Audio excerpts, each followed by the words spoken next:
Well, I think the main challenges with the I2U2 was that it was initiated by Biden, and then the Trump administration wanted to bring its own project, and so they kind of it fell by the wayside a little bit. And of course, I signed, as the UAE Israel Business Council, I signed the agreement on behalf of the Business Council 3 weeks before October 7th. Everything changed after October 7th. And so there was no headspace to deal with these type of positive projects when we were fighting an existential war. When this war ends, do you have a plan to revive I2U2? Yes, at the moment I'm the special envoy for trade and innovation for the foreign ministry. And so I hope that part of my job I will be dealing with I2U2 and IMEC. I think I2U2 creates a very interesting quadrilateral agreement between allies, between the UAE, which has got 3 million Indians, India, Israel with its innovation, and of course America as the kind of senior partner here. I do believe there's a lot of wonderful things that can come actually to India more than the other countries out of I2U2. At the same time, I think it's very smart to think about a corridor that gets the East to connect to the West through India, through the Middle East, and of course Israel as the port connecting to Europe. And bypassing China and Iran. You said it. Hi, so we're with Fleur Hassan, and she's of course the ex-deputy mayor of Jerusalem, and we're in Jerusalem on this beautiful summer evening. And Fleur, I'm going to start right off because we are speaking at a time when a peace deal just might be around the corner. What do you think is on the cards? I'm very skeptical of a peace deal with a toxic Islamic fundamentalist regime of Iran who've killed over 40,000 of their own people.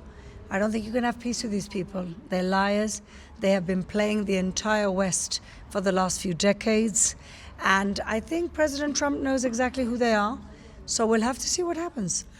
There is a lot of pressure on Trump also because at this time the world economy is suffering. His main priorities for the war seem to have changed from a regime change to opening the Strait of Hormuz. I'm not sure his initial priority was regime change. I think it was to allow the conditions that the people of Iran would change the regime. And certainly the regime has weakened. They've weakened economically. They barely have any exports. They might not be able to pay salaries of the IRGC soon. They've eliminated the entire top leadership of the country. And so there's been a lot of achievements. I think now that they're desperate and we have them on the run, now is not the time to make a peace deal that'll give them more oxygen. To the world, it doesn't seem like the Iranian regime is on the run, considering that they're holding the Strait of Hormuz hostage. Absolutely, but by holding it hostage and creating the blockade that Trump imposed on them, they actually shot themselves in the foot. Now that Trump has been to China and is working out alternative energy imports for them, I think that they might have really shot themselves in the foot. But let's see. I know that India is suffering from energy shortages, and I know that the world economy is suffering, but ultimately the world will suffer a lot more with the Hitler of our era, which is the Islamic Republic of Iran. You talked about India now, so let's just move towards India because we don't know what's going to happen tomorrow with this deal. Everybody is looking for energy segues, as is India. And in that context, there is the entire IMEC and the I2U2 collaboration that has been on the cards, has been discussed for the longest time. Which way do you think things are moving? Well, I2U2 unfortunately was a little ignored over the last few years, and instead IMEC came about, which of course you know is the India-Middle East corridor with Saudi Arabia. At the moment, the war has kind of upended everything.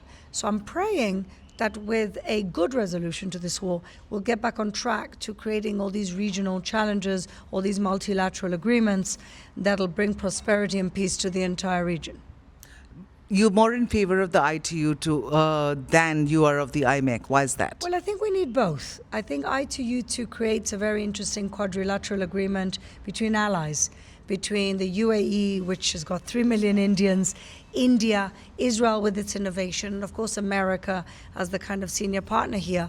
I do believe there's a lot of wonderful things that can come actually to India more than the other countries out of I2U2. At the same time, I think it's very smart to think about a corridor that gets the East to connect to the West through India, through the Middle East, and of course Israel as the port connecting to Europe. And bypassing China and Iran. You said it. All right. When you talk about the ITU2, what are the main challenges that you see there? Well, I think the main challenges with the I2U2 was that it was initiated by Biden, and then the Trump administration wanted to bring its own project, and so they it fell by the wayside a little bit. And of course, I signed, as the UAE Israel Business Council, I signed the agreement on behalf of the Business Council 3 weeks before October 7th. Everything changed after October 7th. And so there was no headspace to deal with these type of positive projects when we were fighting an existential war. When this war ends, do you have a plan to revive ITU2? Yes, at the moment I'm the special envoy for trade and innovation for the foreign ministry. And so I hope that part of my job I will be dealing with I2U2 and IMEC. Great. And, what is the next big frontier in India-Israel ties? Because there's a lot of chatter in India about the India-Israel-UAE axis. Yeah. What's that? To me, the future is AI. And I think that India and the Emirates and Israel have a special role to play with its technology, ingenuity, young people, human resource that we have in our countries. It's the new frontier, and I think we actually have an incredible responsibility to make sure that AI is responsible and it's ethical, and to bring our traditional values into what the future might look like.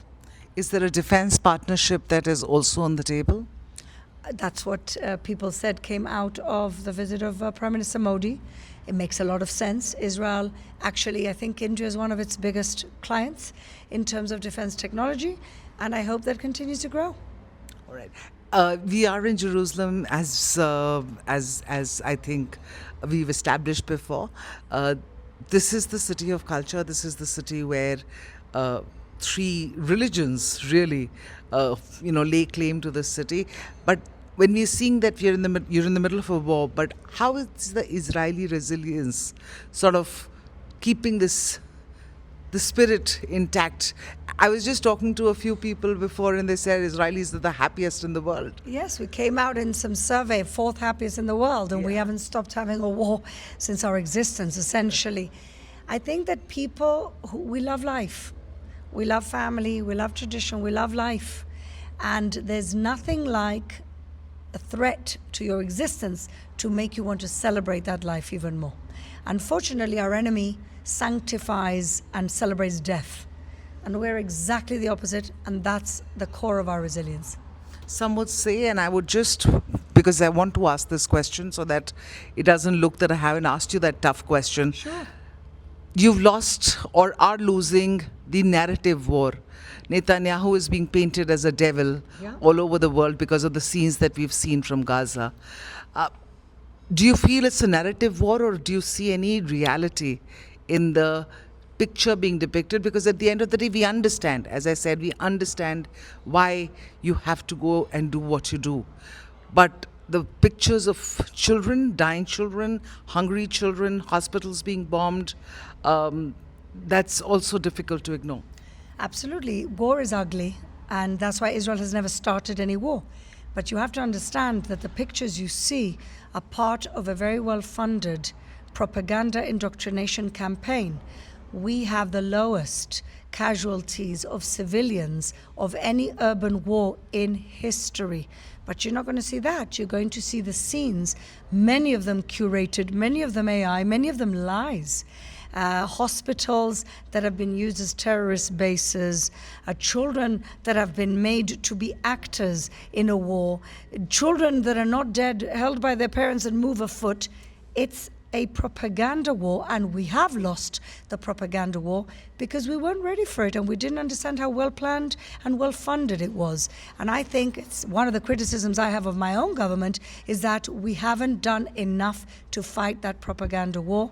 And it is a propaganda war. There's no starvation. Even the UN is saying there's no starvation. You have marathons in Gaza. You have parties in restaurants in Gaza. That is not a part of the world where there's starvation. That was propaganda. Genocide is propaganda. You have more people at the end of the war than at the beginning of the war. So that doesn't really attest to a genocide, but they certainly have used their people as human shields and as actors in a sick movie that they have curated. All right. Thank you so much for your time, and thank you for talking to us. Thank you. Thank you.